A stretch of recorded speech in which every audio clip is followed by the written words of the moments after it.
Same food, same place, only one got sick. क्यों? Welcome to the world of microorganisms. रिया और उसके friends ने same stall से खाया. Everything felt normal, but a few hours later Riya बीमार हो गई. बाकी सब बिल्कुल ठीक थे. ये बात कुछ समझ नहीं आई. इट वॉजंट द फूड, ये कुछ ऐसा था जो रिया को दिखाई नहीं दिया. माइक्रो ऑर्गेनिजम्स, ये छोटे छोटे लिविंग थिंग्स होते हैं, इतने छोटे कि माइक्रोस्कोप के बिना दिखते ही नहीं, और ये हर जगह हैं. आपके हाथों पर, आपके खाने पर, हवा में, और यहाँ तक कि आपकी बॉडी के अंदर भी. सो रियल क्वेश्चन ये है, क्या ये सारे हार्मफुल होते हैं? बिल्कुल नहीं. इनके 5 टाइप्स होते हैं. First, bacteria. ये सिंगल सेल्ड ऑर्गेनिजम्स होते हैं, सिंपल बट पावरफुल. कुछ डाइजेशन में हेल्प करते हैं, कुछ दही बनाने में हेल्प करते हैं, लेकिन हाँ, कुछ आपको बीमार भी करते हैं. नंबर 2 पे आते हैं फंगाई. आपने देखा होगा वो ग्रेश लेयर पुराने ब्रेड पर. ये दूसरी चीज़ों पर ग्रो करते हैं क्योंकि ये अपना खाना खुद नहीं बना सकते. थर्ड है प्रोटोजोआ.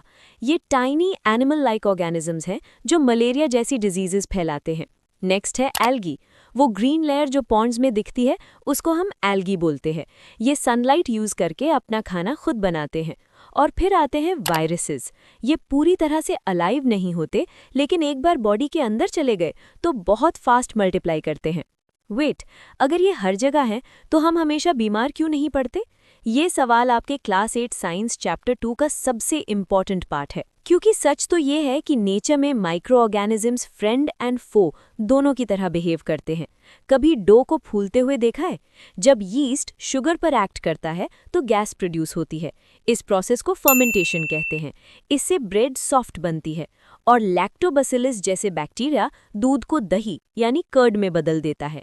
यहाँ तक कि मेडिसिन्स, जिन्हें हम एंटीबायोटिक्स कहते हैं, वो भी माइक्रोब से बनती है ताकि आपकी बॉडी के हार्मफुल बैक्टीरिया को मारा जा सके. लेकिन इनका सबसे बड़ा रोल पता है क्या है? कुछ माइक्रो ऑर्गेनिजम्स जैसे बैक्टीरिया और फंगाई प्लैनेट को साफ रखते हैं.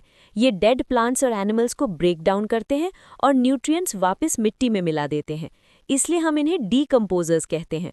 प्लांट्स को ग्रो करने के लिए नाइट्रोजन चाहिए, लेकिन वो हवा से डायरेक्टली नहीं ले सकते, तो तब एक और माइक्रो ऑर्गेनिज्म काम में लगता है.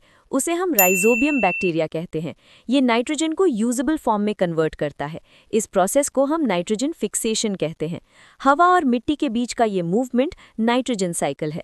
अब तक ये हीरोज लग रहे हैं ना? तो फिर रिया बीमार क्यों पड़ी? क्योंकि कुछ माइक्रोब्स हार्मफुल होते हैं, जिन्हें हम पैथोजेंस कहते हैं. ये हवा, पानी या इंसेक्ट्स जैसे मस्कीटोज के जरिए फैलते हैं. इन इंसेक्ट्स को हम कैरियर्स कहते हैं. रिया ने कंटैमिनेटेड फूड खाया था जहां माइक्रोब्स ने टॉक्सिन्स प्रोड्यूस किए और उसे फूड पॉइजनिंग हो गई. तो हम इन हार्मफुल माइक्रोब्स को कैसे रोकें? इनकी ग्रोथ को कंट्रोल करके. जैसे अचार या जैम में नमक और चीनी ज़्यादा डाली जाती है ताकि वो खाने की नमी यानी मॉइस्चर को निकाल दें, और बिना नमी के माइक्रोब्स ग्रो ही नहीं कर पाते. हाई हीट इन्हें मार देती है, इसलिए हम दूध उबालते हैं, और फ्रिज का लो टेम्परेचर इनकी ग्रोथ को बिल्कुल स्लो कर देता है. अब एक इंटरेस्टिंग चीज़, आपने पैकेट वाले मिल्क पर पैस्चराइज्ड लिखा देखा होगा. ये बस एक फैंसी नाम है एक सिंपल प्रोसेस का. दूध को पहले खूब गर्म करो और फिर तुरंत ठंडा कर दो.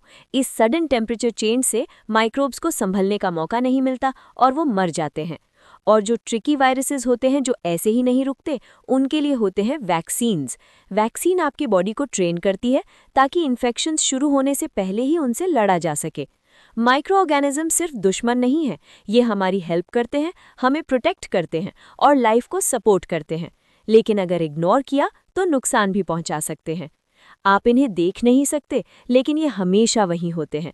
अगर इससे ये चैप्टर फाइनली समझ आ गया तो हिट सब्सक्राइब. अगर ये वीडियो आपको पसंद आया और आपके डाउट्स क्लियर हुए तो हमारा नेक्स्ट वीडियो ज़रूर देखना. Scan the QR code to download our app, practice maths, science, English, and more. Like the video and subscribe our channel for more fun videos.